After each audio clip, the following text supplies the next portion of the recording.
Hi, and welcome to another narration, presented by yours truly, Cryptid's Roost. Please be so kind as to throat punch the like button, and smack the arse of the subscription button as well. And remember to chokehold that notification bell and then select all. That way you'll receive all notifications each time I upload a new video. I would like to reach out and say a huge thank you to those of you who have supported Cryptids Roosts financially with your sponsorship. We pray the good Lord replenishes you abundantly, and to those of you who will, later on. We pray the good Lord bless you as you do so. And also a huge thank you to everyone for always supporting the channel with your likes, comments and shares as well. It is all very much appreciated. God bless you all. I have now implemented the auto-generated subtitles option in as many videos as possible. This will help all of our hard of hearing listeners. I hope this helps. Enjoy. Why not hashtag cryptidsroost in your comments? So grab your coffee, sit back and enjoy the show. And don't forget, where fear is, happiness is not. I'm a sheriff in a small town that ain't quite right. Part 2. This awesome short series is written by nomad65555, a wonderful author over on Reddit. If you'd like to hear more of their works, the Reddit link to their profile will be below in the description. Well, Ralph did in fact call about his screaming in the cupboards again.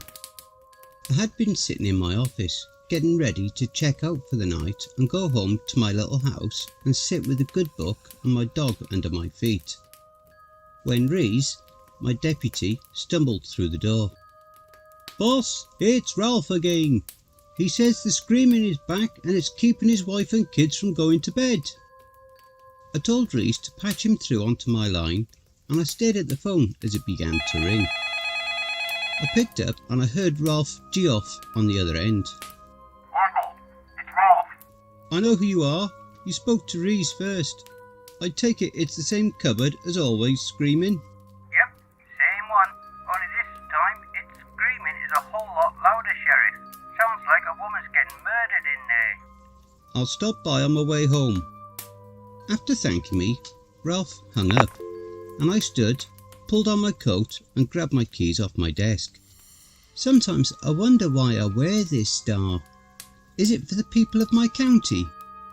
Or is it because I feel the vortex of time will swallow me up if I don't make some difference and do some good? I'd like to think I help people in my line of work. But these days it seems more and more like all I do is deal with the odd harmless problems around here. I wonder how easy it would be to just toss my star on the desk in front of Reese and let him deal with it. But just as those doubts and wonders started, they stopped when I got into my Tahoe and fired it up.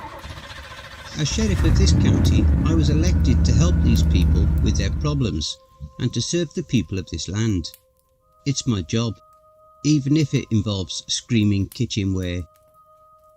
I arrived at the Geoff home around 10:30, around 45 minutes after I got the call. I walked to the porch and knocked, and got a holler of, "Come on, Baker!" Figuring this would be the regular circumstances of Ralph's calls, I walked in, hearing the wailing and screaming from the cabinet, and asked Ralph when it started. "About an hour ago. It's been a screaming and a hollering as always.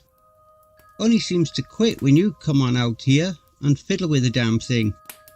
So I walked to the cabinet, like I have at least 3 times a week for the last 2 months, and fiddled with it, as Ralph says. Now, fiddling with it means opening the cabinet, shouting, "Knock it off!" into it and slamming the door back shut. I did this, and as always, it stopped screaming. I then left and started to make my way home for the night. I got about halfway home when I got a call from Reese. "Boss, I'm gonna need you to come back down to the station." "Why? Something wrong?" I really did not want to go back, but what he said next gave me pause. "I got him to Got who to talk? Nelson's pervert. At this, I begrudgingly turned my old unit around and started back towards home base, knowing that if I waited until morning, the guy would likely clam up again. On the way there, I began to think, who or what the hell was this guy in my jail? Why was he tormenting Nelson? And why was he just now willing to talk when I'd been holding him for over a day? I was going to get some answers from this creep. When I arrived back at the station, Reese was sitting in his usual spot at the front desk, with the Bud Light cracked open next to him, again in its usual place. Reese, what did you get him to say? And what did you do to make him talk? Boss, don't be angry, but I offered him a beer and just started talking, and I got him to say his name. Well, come on then. What is his name? Drake Langston. You get anything else out of him? After procuring the negative from Reese, I walked to the back part of the station to the single derelict holding cell. I pulled a chair to it and spoke to this Drake character. Mr. Langston, care to explain to me why you've been terrorising James Nelson for the last year? I don't know what you're talking about, Sheriff. Drake had a thick southern drawl, and a certain twang to his speech that was extremely soothing, and made every hair in my body stand on end at the same time. Don't bullshit me, Drake.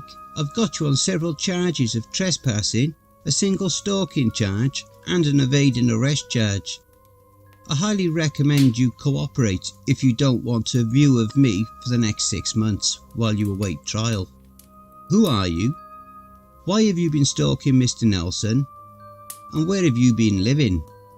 Sheriff, I have a right to remain silent, and I will continue to do so until I have my lawyer.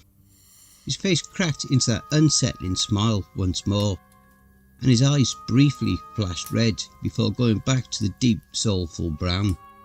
I stood and began to walk to the door when he called out to me. Michael, if I may call you that. I'd be worried if I were you. Are you threatening me, Drake? His face just cracked that smile once more, and his eyes flashed red, like an inferno. I turned and walked from the room. Reese is staying overnight in the jail to keep an eye on him. That's all I have time for. I'm sorry I didn't write one of my older, crazier stories. I felt this was relevant to show the strangeness of this county I protect. I'll be back soon. Sheriff Baker, signing off.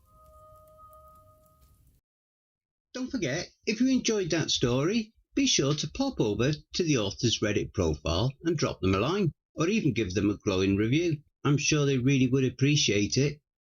The link to their Reddit profile will be below in the description. Please be so kind as to throat punch the like button and smack the ass of the subscription button as well.